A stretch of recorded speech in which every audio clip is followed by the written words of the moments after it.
Okay, well, here we go. Hi, everybody. Welcome, everybody. Oh, it's going to be a doozy. It's going to be fun, though. Welcome to the Zocalo, everybody. It is way too early. It's 10 a.m. Pacific for us. So those of you in the Eastern time zone, I hope you slept in. Yeah, we have a fairly easy one today. It's kind of like the softball episode, which is probably good for us because before we got on the air, and you could probably tell by my voice, I'm like suffering some like major allergy issues this week, and Char, you were saying that your morning was going a little sluggishly. Sluggish doesn't even begin to cover it. I worked really hard last week at work, pulling overtime. My bosses were out of town, so it was kind of up to the rest of us just to keep things rolling. So we all pitched in, did our very best, and it all hit me this morning like a ton of freaking bricks. I am run down just physically, mentally. I feel like Sinclair in By Any Means Necessary, where he's just so run down and tired. That's me today, guys. But the good news is this. Okay, one. Yeah. I got a beverage, caffeinated. Super important. Norm, I've got you to lift me up. And we've got all of our listeners. So between that and the caffeine, and also I'm going to go see Star Trek The Motion Picture later today. It's going to be a good day. I'll eventually come to life somehow. So I've got all these things working to synergize. Nice. And speaking of our listeners and fans that are with us, we have Terry Lynn, we have John Bowersox, we have Slice of Sci-Fi. Thank you so much for joining us on this early Sunday morning, or at least early for us. Early for us. Yeah. Now, honestly, if I had it my way, I'd be sleeping still right now.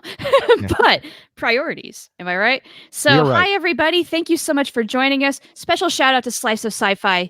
You know what you did. Yeah, for sure. Right? Yeah. Are you drinking? Is that Mountain Dew? Are you a Mountain Dew person?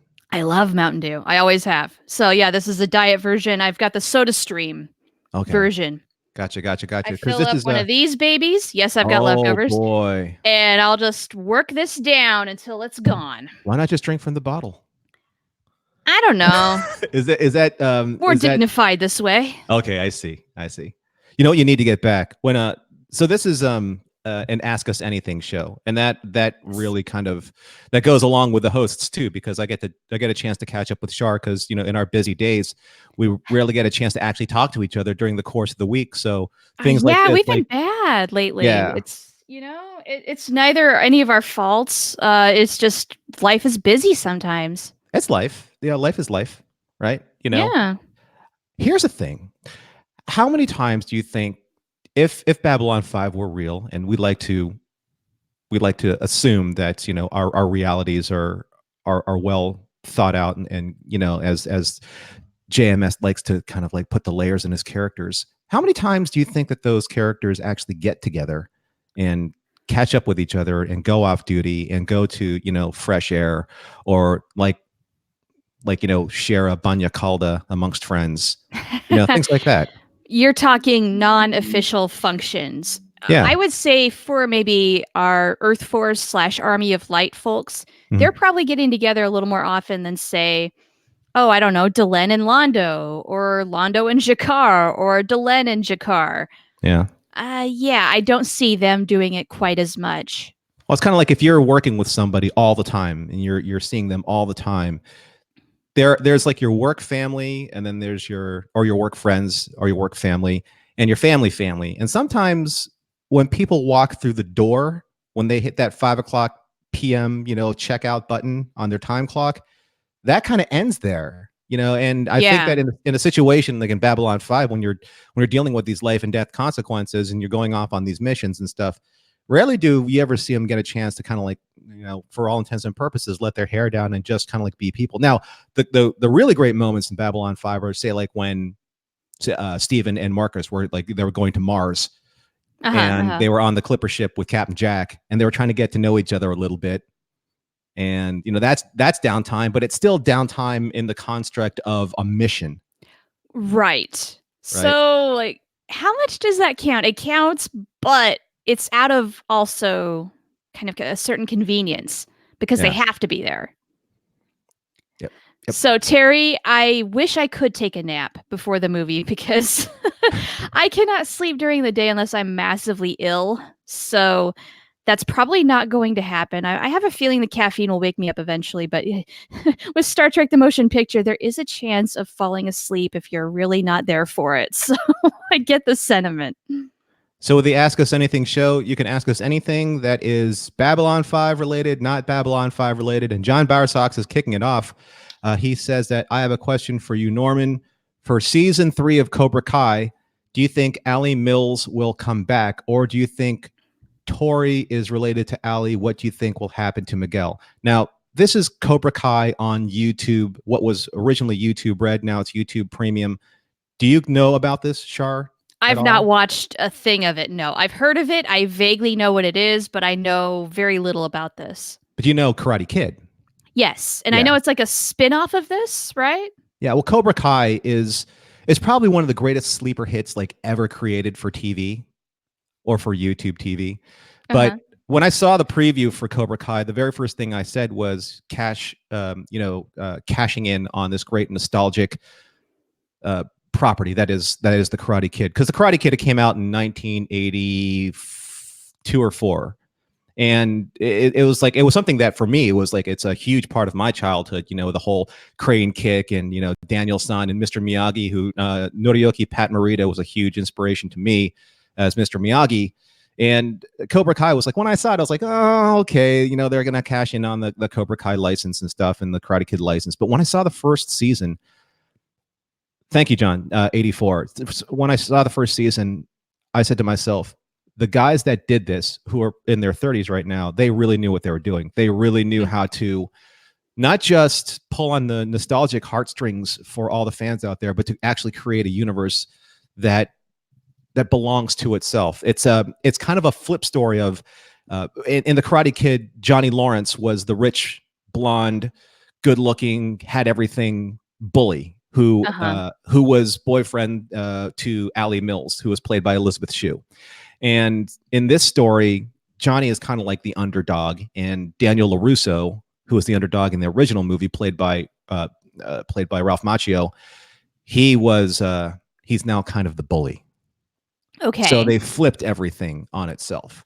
All right. So going to John's question, do I think Ali Mills will come back? That is a really good question, because we don't know if that's going to be one of those kind of jumping the shark moments when you bring back somebody who's so she's tied into both worlds. She was Johnny's ex-girlfriend and Daniel LaRusso's ex-girlfriend. But Elizabeth Shue, let's be honest, Elizabeth Shue, between the three of them, was probably the most successful actor that came out of that movie, because she probably. I think she won the Academy Award, or was nominated for the Academy Award for Leaving Las Vegas with Nicolas Cage. Oh, yeah. Right. And she's gone on to a lot of very other successful films. So long story short, and a long answer to your question, John, I would like to see her back, but it has to be done the right way. Very much like they brought back Kreese, very much like they brought back Tommy and Bobby and the rest of the Cobra Kai to say goodbye to Tommy. So, yeah, it has to be done the right way. I hope that answers your question. There we go. Cool. Yeah, because sometimes in today's and Char, maybe you'd like to speak to this. Sometimes in today's reboot society, or kind of like redo kind of the entertainment strategies of all the different studios out there. Sometimes it's just like it maybe it kind of jades the audience a little bit. You're like, oh, another reboot of some kind. Oh, yeah. I've actually felt this way for a little while now, where it seems like they just want to reboot everything rather than come up with any original new ideas.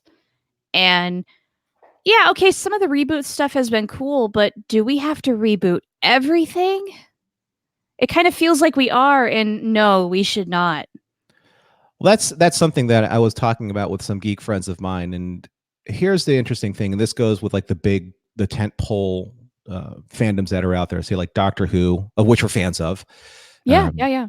Star Trek, of which we're fans of. Star Wars. When things are rebooted, or when they're created to have an entry point for new fans, I think one of the things that's hard for fans to really accept is that these aren't created anymore for us. Our entry point and exit point were well defined when it mattered to us the most. Sure. And, right? Yeah. Does that, you know what I'm saying? Yeah. Yeah. And you know what? That's different for everybody, right? People come in at different times of the franchise, different times of their lives, and it can have a lot of meaning to you at that time and maybe later on, not so much. And that's just as okay as if you're a lifelong fan and you like all of the work. Yeah, I was having a conversation about Star Wars and some of the new properties that are coming up. When I went to go out see my friend Tim, a bunch of us, I've known these guys for 15 years. We always have this kind of same circular around the drain arguments. Where it's basically why I say circular around the drain is like basically these arguments just circle the drain and then eventually go down the drain because there's not really an answer for them. It's just a lot of deliberation. But we're like, we're talking about Star Wars and we're talking about The Mandalorian, which is the new property that's coming out for Disney Plus, and the new Obi-Wan Kenobi series that's signed on Ewan McGregor as Obi-Wan Kenobi. But we were basically saying that some were on the side of yeah, and some were on the side of no. And they asked me about it. I'm like, it's really neither here nor there. For me, it's like I don't make these decisions. I hope they're good. It's kind of like how I feel about Star Trek. I think Discovery is great for people who need Discovery to be great for them. It's not great for me, but that I'm past that audience. My love of Star Trek is TOS. Right. And that's still there for you. And it's Yeah. okay if you're not digging on Discovery. You're also not crapping all over it. So that's refreshing. And that's the beauty, guys, of having an oversaturation of like consumable media is you don't like something? Guess what? There's a gazillion other things for you to go out there and find. You don't have to tell the whole world how much you hate something, wasting your time and everybody else's. Go on and find something you do like because it's out there for you already. Since you started a new job, do you ever get these conversations with coworkers about fandom or anything like that? And if you do, what do you tell them? We haven't talked too terribly much about fandom, but one of my coworkers is really into like gaming franchises and whatnot. And so I mean she gets it from a slightly different angle where gaming culture, I mean, it can be harsh, especially toward women. Just horrible things said all the time. Um, where she blows off a lot more than I think I could in that kind of a culture. But then if I'd maybe been spending all of my teen years and up in that culture, maybe I'd feel the same. Whereas like, okay, whatever, ignoring it, moving on. I'm enjoying it for what it is. Yeah. That makes any sense. But as far as things like, I don't know, I don't have necessarily fellow Star Trek fans who know the franchise for as long as I have or as in depth as I have and that sort of a thing. So yes and no, if that doesn't answer your question.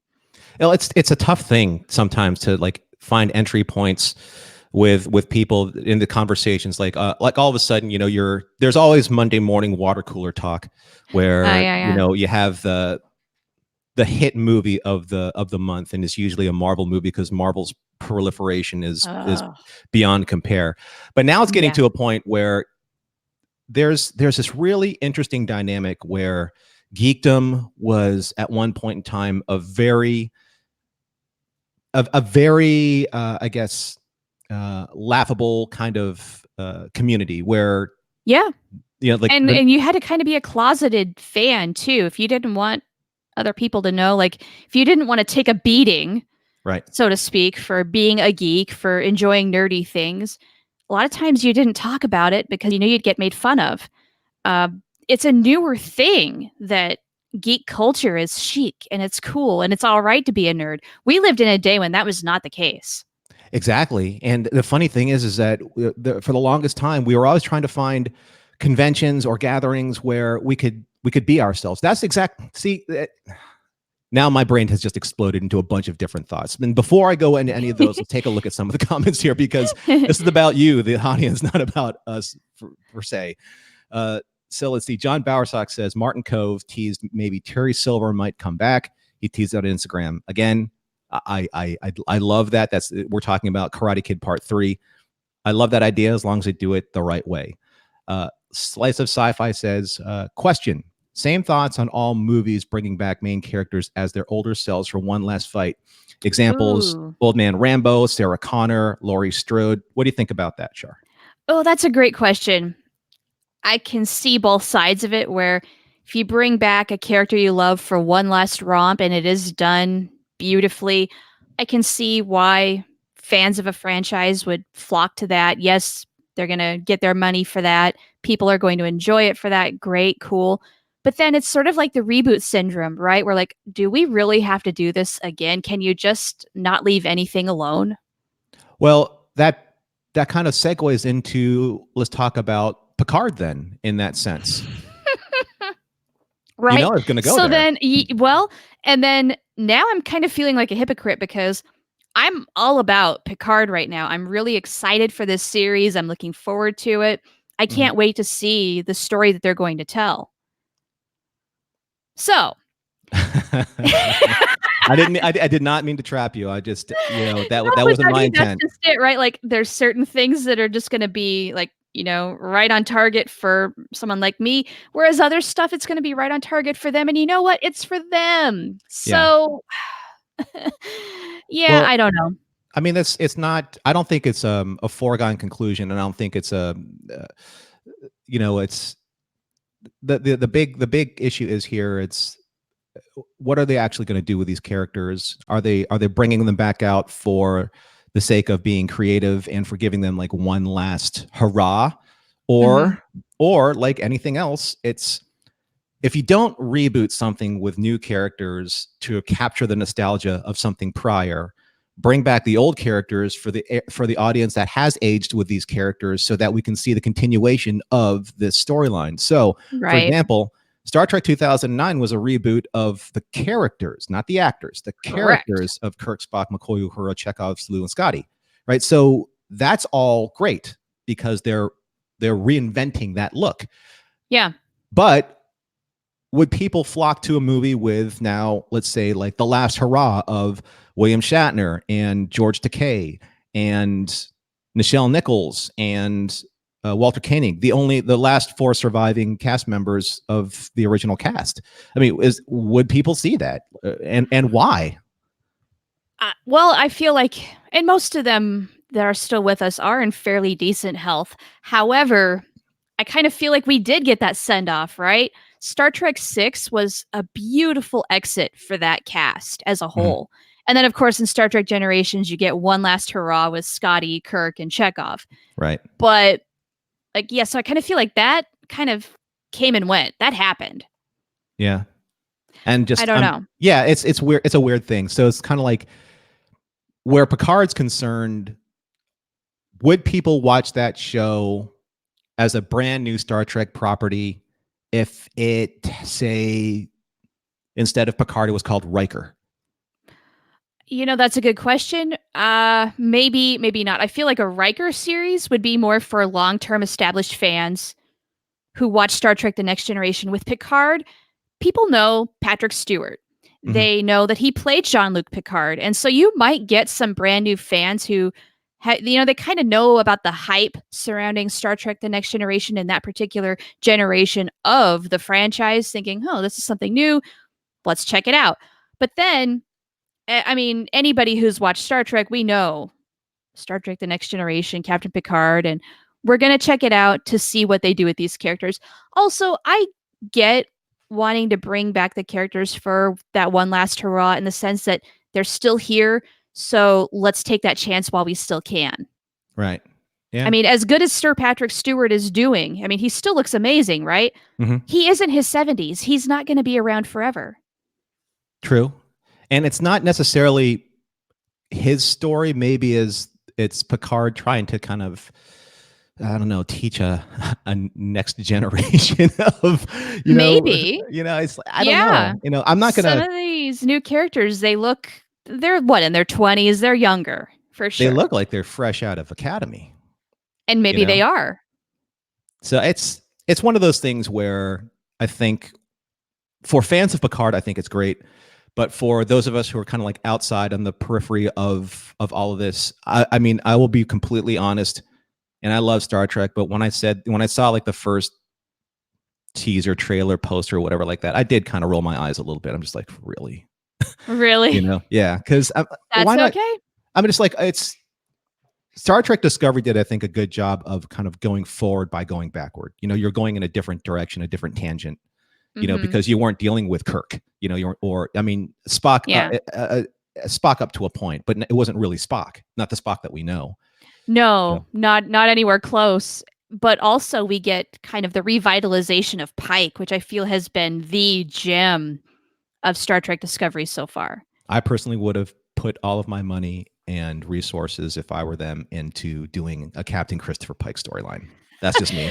A lot of people gunning for that, wanting a whole other show, another spinoff with that cast, that crew.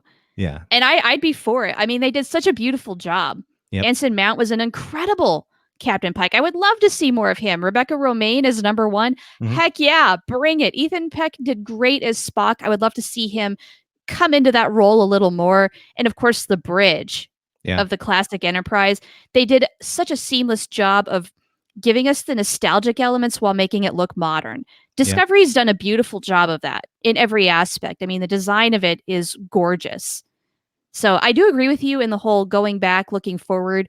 As far as the aesthetic goes, wow, they've really nailed it. Story-wise, I've had problems, but they're, you know what? It's also a different generation of storytelling, and I have to remind myself of that. Mm-hmm. So again, it's not completely for me, but I'll appreciate it for what it is. Yeah, I'm as an artist, I appreciate really good production value. So I can't knock the production value on these shows. It's top notch. I mean, for the amount of money that they're investing in these shows, it's fantastic. Yeah. Oh, and they're racking up awards like crazy.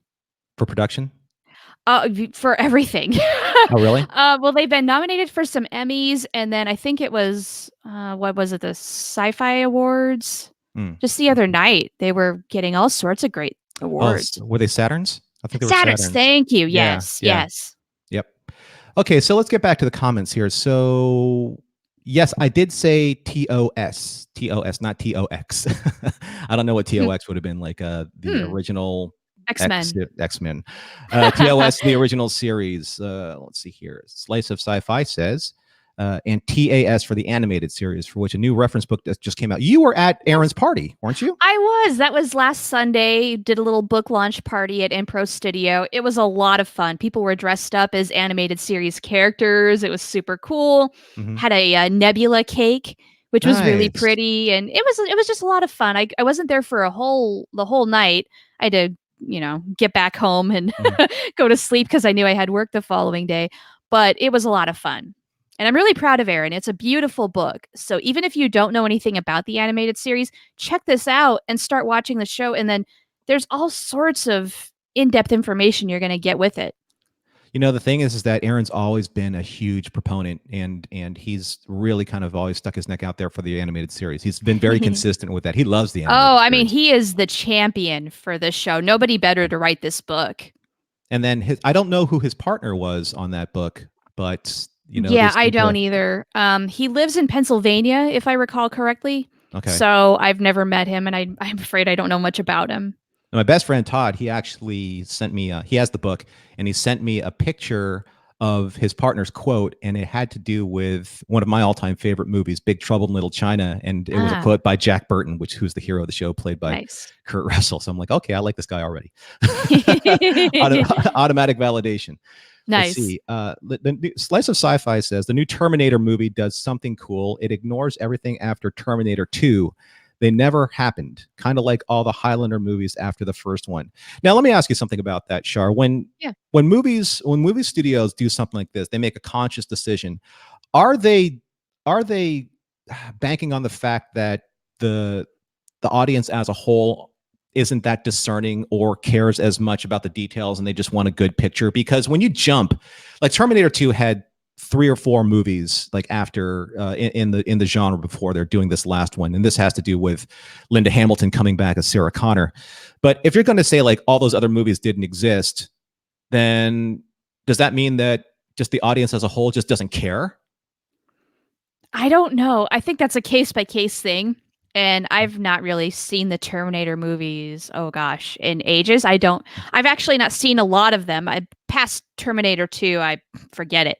But I think that's maybe a conscious decision based on audience feedback, where if they think that those movies sucked, chances are the audience is going to easily go along with the idea that those didn't exist. We're going to start over. Yeah. It's kind of like a soft reboot by reinventing the characters in real time. Uh-huh.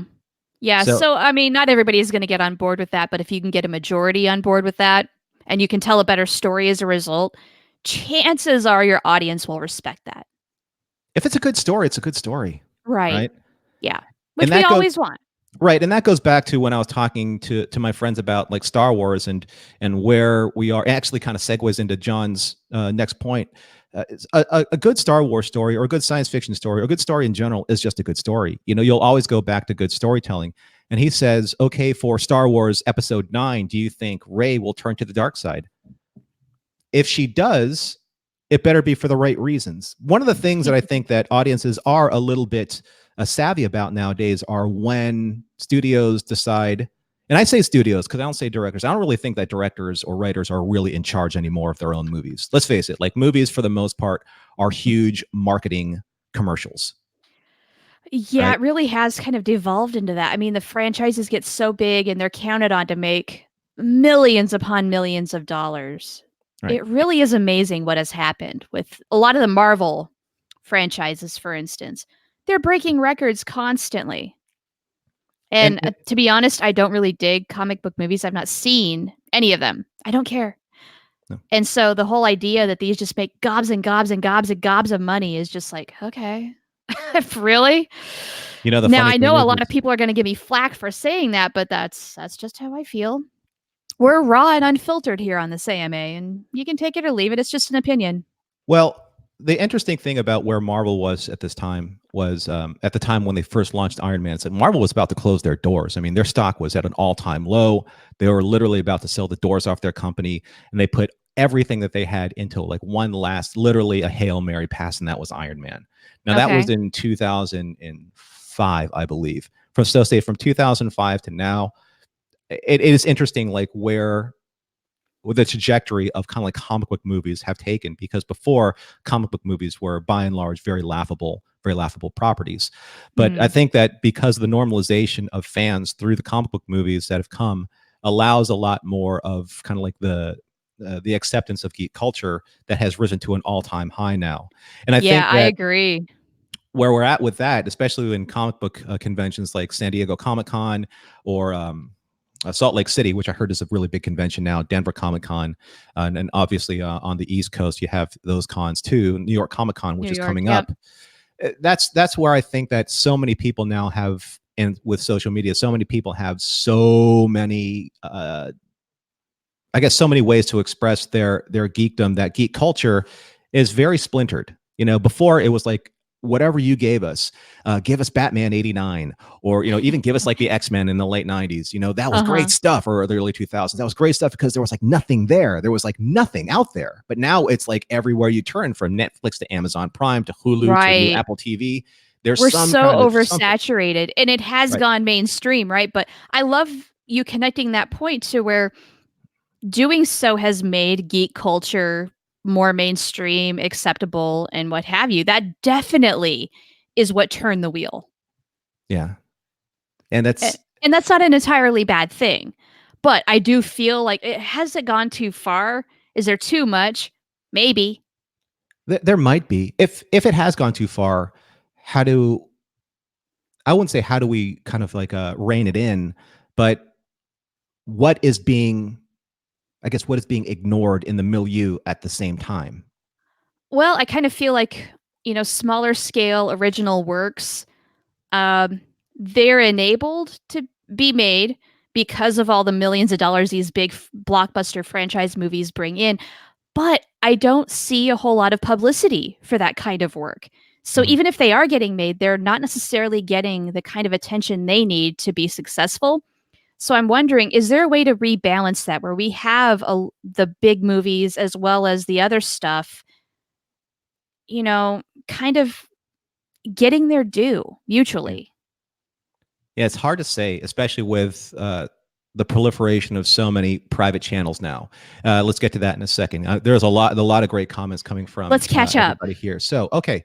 Uh, um, Slice of Sci-Fi says, I appreciate the Trek fandom for Discovery and their anticipation of Picard, but I personally am not invested. And we That's understand fair. that. You know, Yeah, Terry, it's not for everybody, and that's okay because you've still got all the other stuff that's still there and untainted. Terry Lynn, Colorado says, let's talk about Doctor Who 9.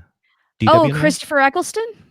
That There, doctor? yeah, well, there was a Twitter tweet recently where he was saying that he was suffering from mental disorder and anorexia when he was shooting his first and only season, which is why he looked the way he did. Oh, Chris Eccleston was? Yeah. Oh, I did not know that. Yeah, it was a really kind of tell-all article about. It's almost kind of reminiscent of what Michael O'Hara was kind of suffering when he was shooting Sinclair.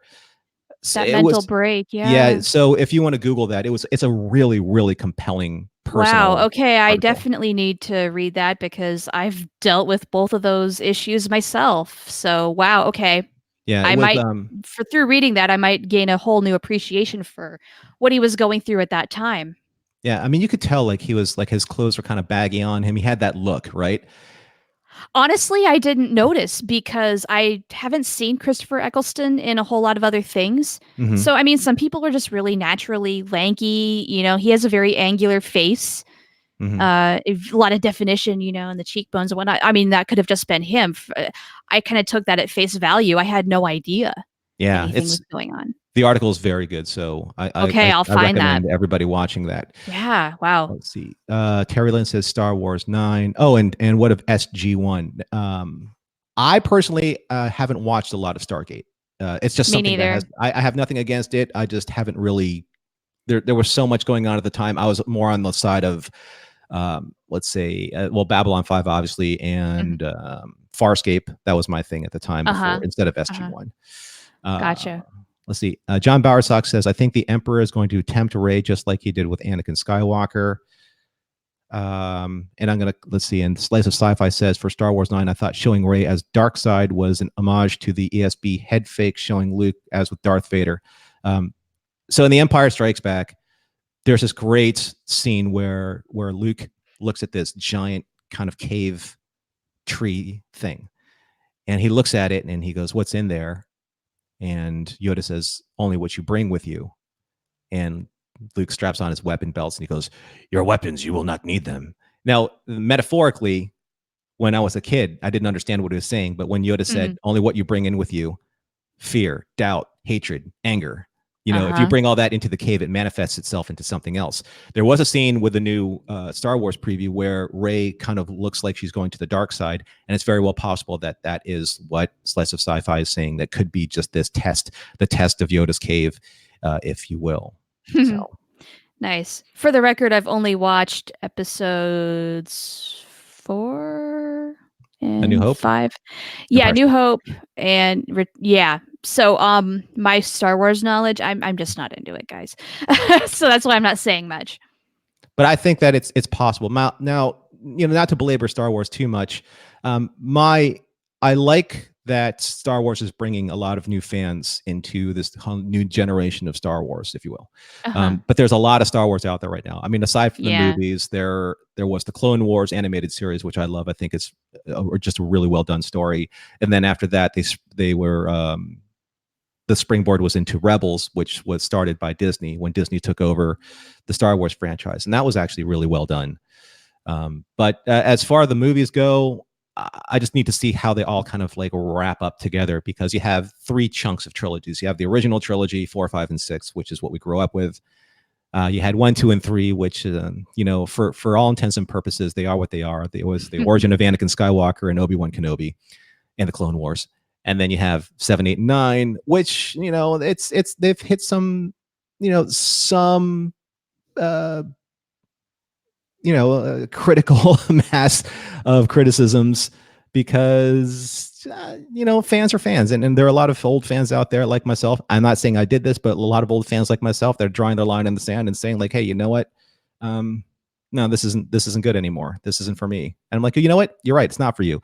It's for And the that's okay. Yeah, it's for the, in my opinion, it's for the audience that it was intended for when we watched Star Wars the first time, when I was 10 years old. Sure. That was Right. 37 years ago. Yeah, you know what I think? The reason why I personally can't get into Star Wars is because I didn't watch it when I was a kid. It's sort of like Princess Bride, where there's a very specific kind of window where you should watch a movie like that and find it endearing. And if you don't, you miss that bus. Yeah. You're not on it. Does that mean that you don't like The Princess Bride? I don't. Oh, that's too bad. I'm ducking the incoming objects. That's okay. But you're Again, right there. I didn't see it when I was a kid, and therefore, like when I watched it as an adult, yeah, okay, it was a movie. It's not at all endearing. Sorry. It has to hit you at the right time. Yeah, you know? most definitely. And at 36, when I watched it, it was not that. Yeah, so I missed it hardcore. The movies of the 80s, they're they're, I wouldn't say they're sacred cows, but they're definitely kind of like up there with fans that are very stalwart in protecting that nostalgia. Oh, yeah. Yeah, and it's a very specific generation of fans. Yeah. So if like they rebooted Princess Bride, I wouldn't say that I'd be against it. I'm not against rebooting anything, because here's the bottom line. The bottom line is that if they reboot something and it does well, that's great for the franchise. Everybody wins. And then there's going to be more because they made money. Right, because they made money. Now, if they didn't, if it didn't do well and it kind of fell on its face, guess what, folks? Here's the reality of the situation. The original movie is still intact. Nothing happened to it. It's still great. It's still legendary. Right. It's still exactly what it was that you needed it to be, and it's still there. It's kind of like one of my favorite movies is The Last Starfighter, and a lot of people keep sending me these mails like or texts like, "Oh, Norm, they're going to reboot The Last Starfighter, yada yada yada." I'm like, "What do you think?" I'm like, "I don't. Fine." Like if it does well, it does well. If it doesn't do well, hey, guess what? I still have the DVD or Blu-ray of The Last Starfighter signed by Lance Guest, who was Alex Rogan. And I was like, it's not like Thanos like snapping his finger with the Infinity Stone. It doesn't just go poof. It's still there. Right. Yeah. So, and that's always the risk about rebooting something, right? Is it could be a complete success or gold star, you tried and then you try to pretend it never happened because it flopped. A lot of people out there have this, and especially older fans have this belief that a reboot is a reboot for the sake of extending the franchise license. That's not necessarily wrong, but it's not mutually exclusive to also trying to create an entire new vision for the franchise, and something that can extend something into something that you might love. Right. So, yeah, well, and we're seeing our generation doing this constantly now, which is in part why we have such reboot culture, right? Is because the things that we grew up on, we're remaking with a new vision, hoping to revitalize the franchise, bring new people into it, yada, yada, yada. This is how nostalgia works. Yeah, exactly. So look back. A lot of response to what we're saying here. Yeah, we got to go back. Okay, a lot of talk about DeForest Kelly. Yeah, he got a little more frail and thin as he got older. That's what decades of smoking will do to you. It'll kill your appetite. Yeah. I mean, a lot of people actually turn to smoking to kill your appetite. And when they quit smoking, that's why everybody was so damn thin back in the day. Yeah. Hate to say. But yes, he had stomach cancer, and I think that's what ultimately took him. Terry Lynn says, if JMS wrote for Star Wars, what would happen next? What subtle twist would come about? No idea. That's for Joe to come up with. His brain is much better than mine, especially today. I would love for him to tackle a Star Wars story. But I think that obviously your expectations would be subverted because he's really good with that. Somewhere along the line, somebody would hit rock bottom. And somewhere along the line, alliances would be turned on their heads, and relationships that you didn't expect would end up winning the day. Seems kind of par for the course for a lot of his storytelling. Yeah. But and then I could be completely wrong about all of that.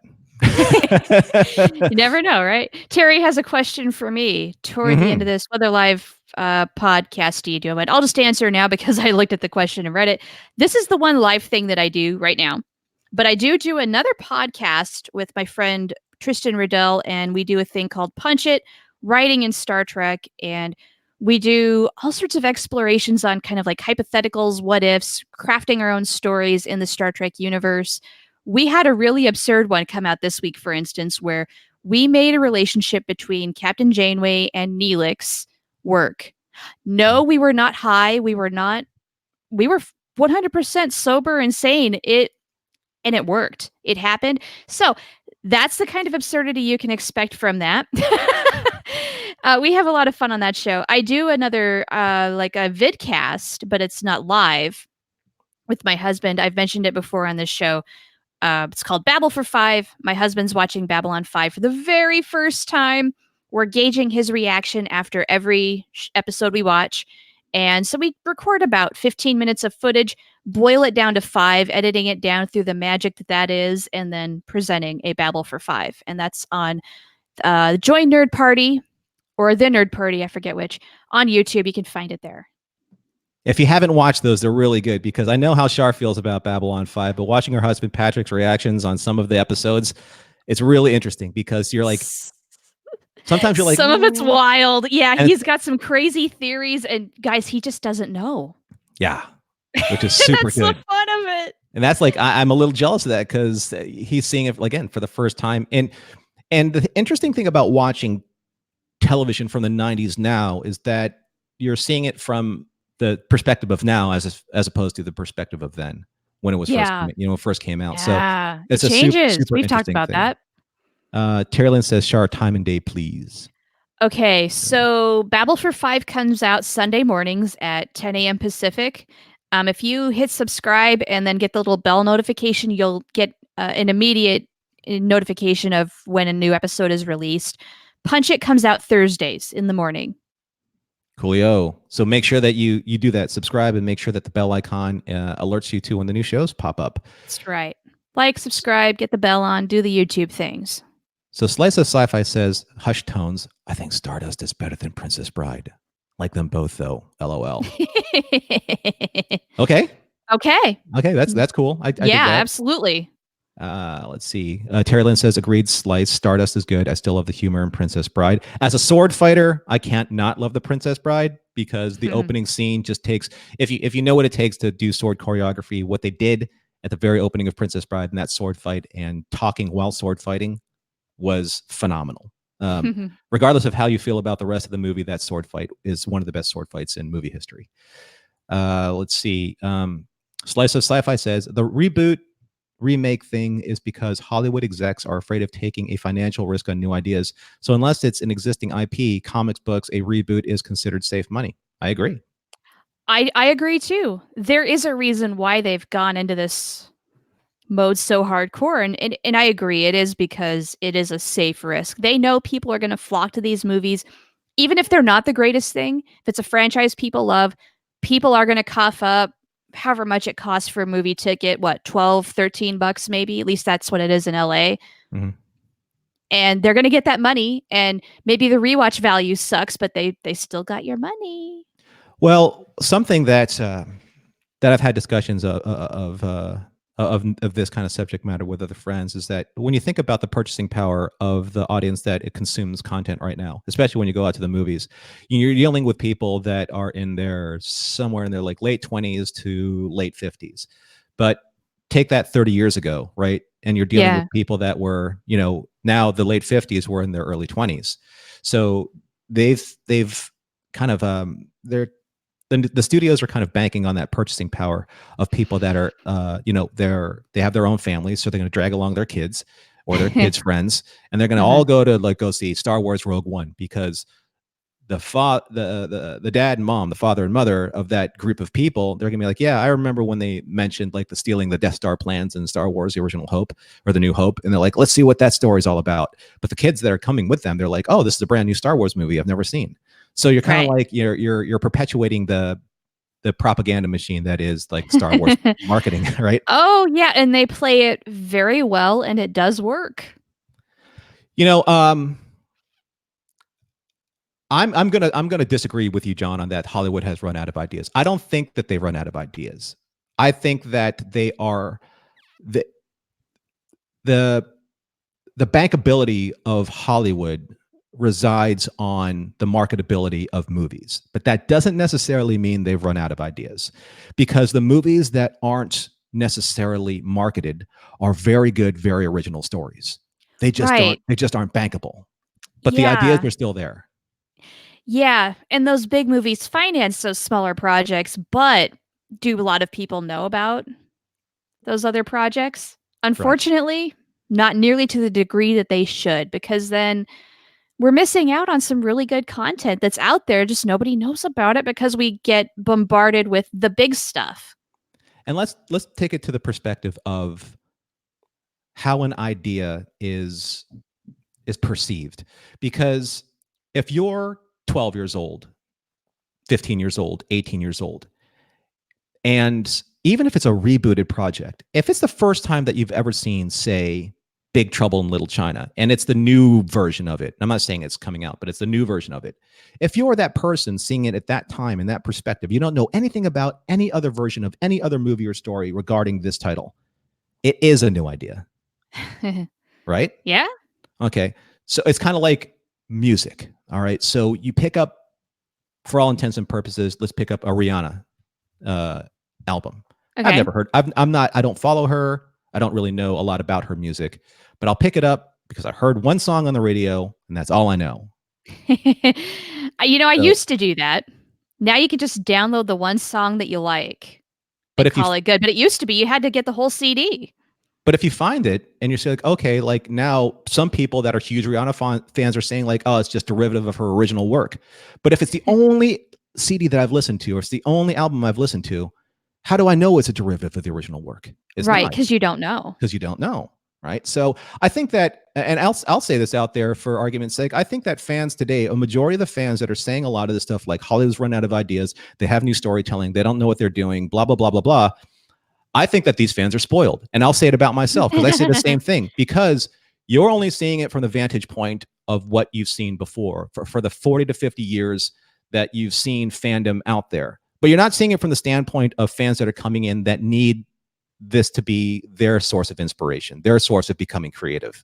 Right? Maybe so. Yeah, but then I think that also speaks to just how saturated certain markets have gotten. Where if you've seen 12 different Marvel movies with all the various comic book franchises, after a while, yeah, they do kind of follow the same, there's similar threads, right? Mhm. Similar patterns to storytelling where you feel like, yeah, it has all been done before because you've seen Yeah. so much of it. Right. And that's where I wanted to go back to genres that are not being as well represented in Hollywood as they used to be. So, well, Yeah. for example, in the 1950s and 1960s, two of the biggest genres that were out there were World War II shows and cowboy shows.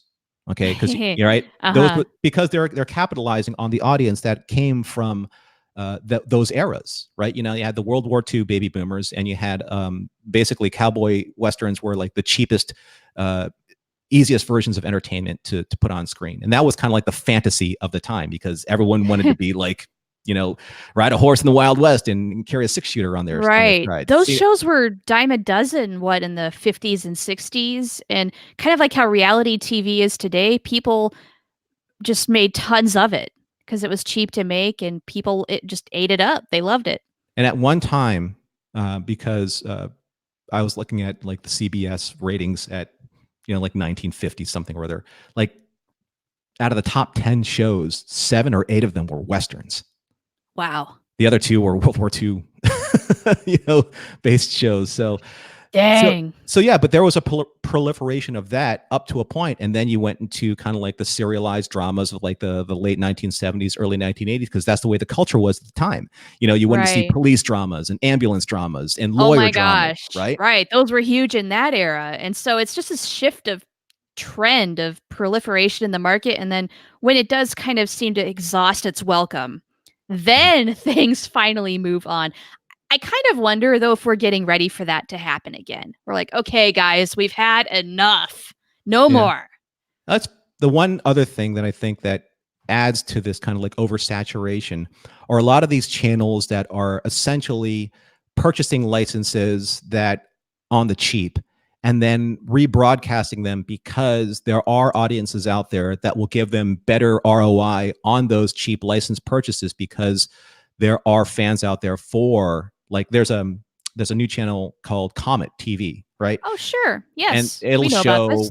Outer Limits, Babylon 5, Space 1999, a lot of these older shows. Now, the license on these shows are really, really probably inexpensive to purchase, but they still get the advertising dollars for running these shows and getting advertising revenue for the audience that comes back to watch them, right? Right. Well, there's always an audience. It might be Yeah. smaller than there was in the height of the popularity of whatever franchise it is, but is it still out there? Absolutely, yeah. Yeah, so that's why whereas a lot of these shows would have gone by the wayside, they're still there on TV somewhere. And let's face it, like 30 years ago, there were only really 3 major network stations, or maybe even 40 years ago. 4 maybe, yeah, because Fox came out in the later 80s. Yeah, Fox was still growing, but it was new though, and it was risque. Right, exactly. I mean, they put The Simpsons out there, and Married with Children. Oh, gasp! I'm surprised that hasn't been rebooted yet. Don't give them ideas. Right. Not everything needs to be rebooted. I love Married with Children. Don't get me wrong, and I would watch out of curiosity just to see what they would do with it. But no, leave well enough alone. Slice of Sci-Fi said, Comets showed Sapphire and Steel. I was happily surprised. This is kind of like my realm, my genre of like stuff from like the 90s. I like Sapphire and Steel. I like Silk Stockings. This is kind of like when Highlander was around. So. That's your era. Yeah. I watched the stuff load of TV. Terry asks, is JMS about to launch a new thing? I missed the content. No, I don't think you've missed anything, Terry. JMS, as far as I know, is working on a number of projects, but we don't know the details of them yet because maybe they haven't been picked up. I know he was working on a pilot. We've not heard about anything getting a green light yet. So no, you've not missed anything. The Resistance. That's what Terry Lynn Cotterell said. The Resistance is his new comic book, I believe, that's coming out. Okay. Yeah. And I kind of pimped him a little bit on Twitter, going back and forth, where I said, you've kind of like tackled like the science fiction genre, and you've tackled the Netflix original series genre. And I said, the only thing that I haven't really seen him do like as a real serious project for himself is the high fantasy genre. And he said something along the lines of stay tuned. I'm like, if JMS ever handled like high fantasy, like, well, he'll handle it better than George Martin did.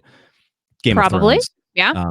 Then I will go back to reading printed material because Norm? No way. Oh my God. Now that would be an achievement. Slice of Sci-Fi says Sapphire and Steel was British from the 70s. Maybe I'm thinking of Silk Stockings. Who knows? It's still early for me. Another thing is, what are you watching now, Char? Like, what's your interest now? Oh, what am I watching right now? Let's see.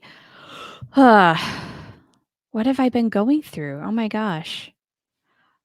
I'm totally blanking right now. We did restart watching BoJack Horseman because that's my husband's favorite show of all time. We're rewatching season 5, hoping we get an announcement for season 6 soon.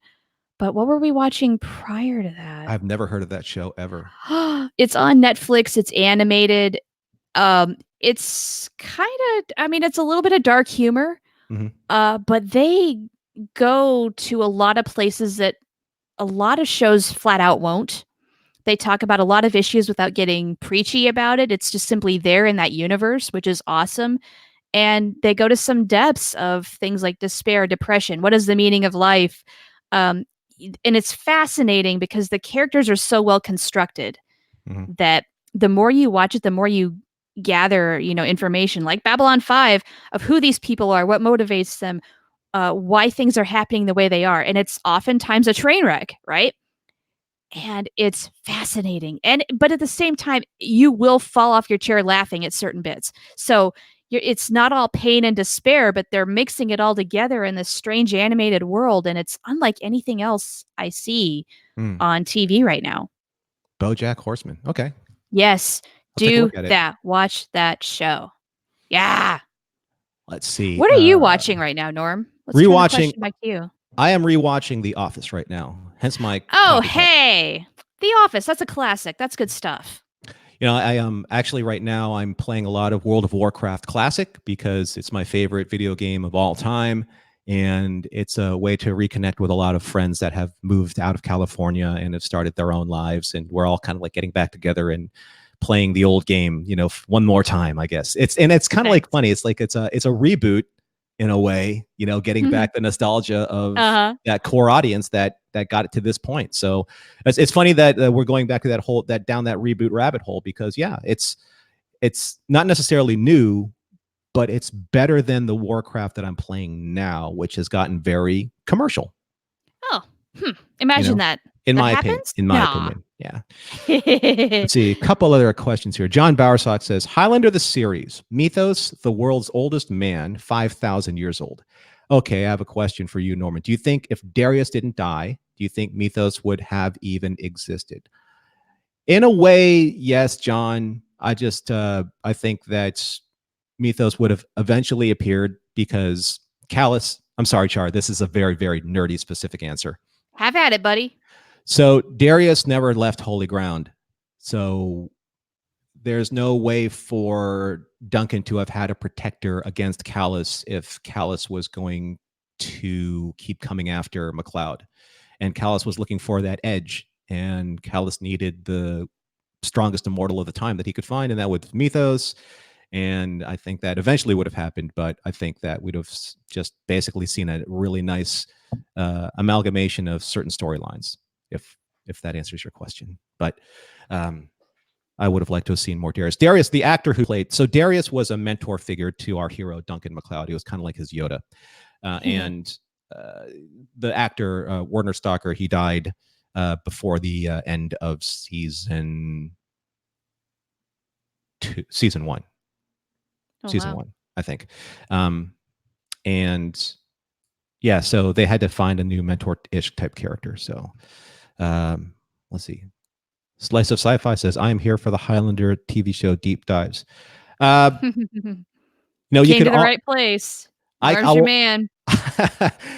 Maybe for the next Ask Us Anything, you guys could do a little bit more Highlander stuff. I probably know Highlander even slightly better than I know Babylon 5.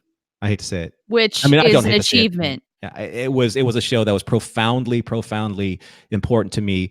I even did a podcast for it called Blood of Kings on the Fandom Podcast Network with one of my closest friends, Kevin Reitzel. I had a chance to actually meet a lot of the stars like Adrian Paul, Elizabeth Grayson, Jim Burns, Anthony DeLongis, who played Octavio Consone. He's my friend and my own personal sword instructor. Efron Nagash, Stan Kirsch. I mean, I met and are friends with a lot of them, and I've met more of them than I've met more Babylon 5 celebrities. Let's put it that way. That's also something I want to work on is next time, say, Phoenix Comic-Con has a Babylon 5 reunion or something like that, I really want to go because I've not met any of what remains of the Babylon 5 cast. I want to do that before anybody else goes. Right. I'm not necessarily even looking for like a photo op or an autograph or anything like that. No, I just want to see them live and in person and appreciate that moment. No, I totally agree. And it was, the big con was 20, so 25 should be rolling up pretty soon. Like next year, right? Is it next year? I mean, I think the last really big thing they had at Phoenix Comic-Con, it was either 2014 or 2015. It had to have been 2015 because then that means 2020. Time to do it again. Let's go. And Phoenix isn't that far away for us in LA.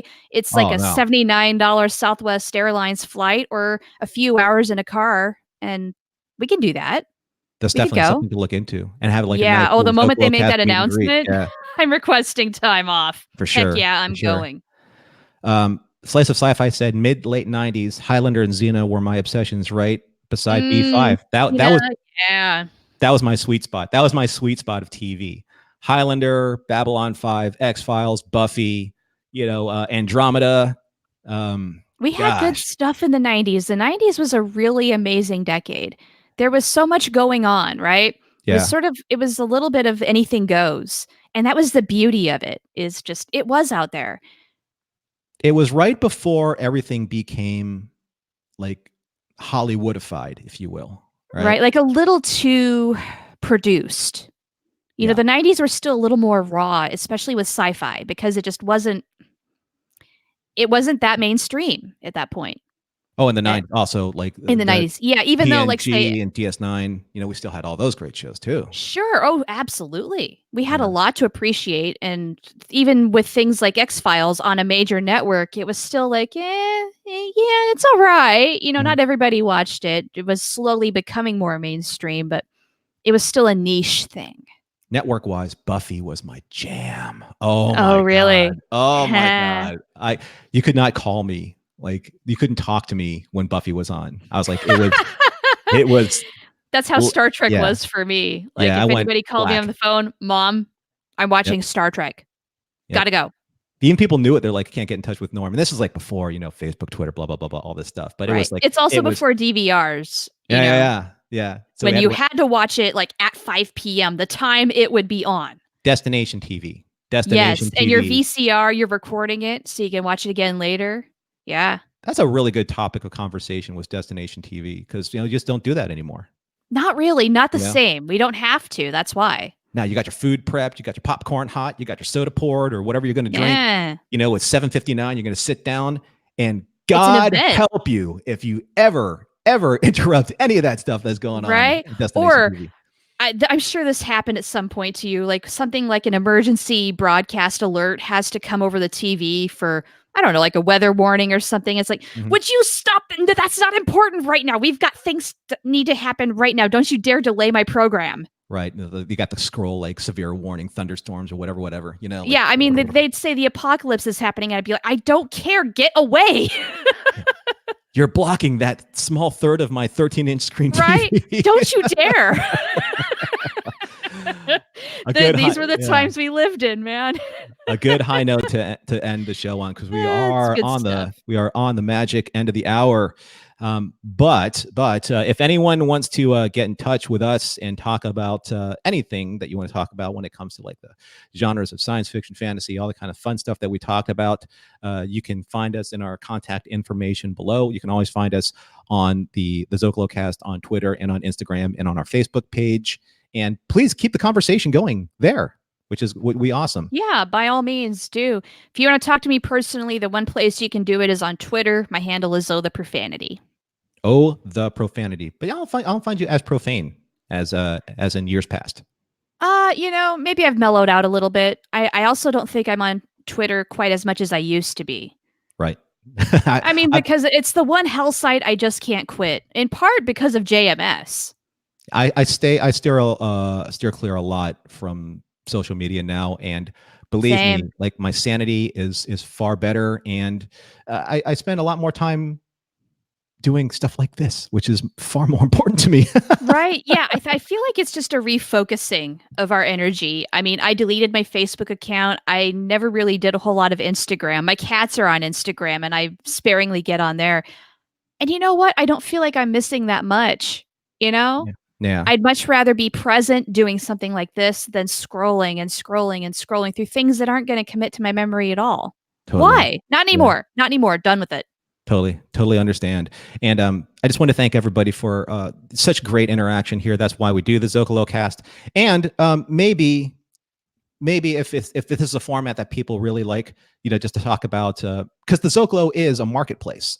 And it's a marketplace for all different types of ideas. So we could possibly open up another shorter show, maybe a half an hour show sometime during the week. I know that this might be difficult for you, Char, but unfortunately now, yeah. Yeah. But I'm prone to maybe doing something like that just because it seems like a lot of people get a lot of value out of just talking a little bit more about everything science fiction-y. So. Oh, it's fun doing just a very casual chat where we can talk about anything and everything. And you guys are free to ask whatever you like. And we're pretty much open books. We'll answer honestly.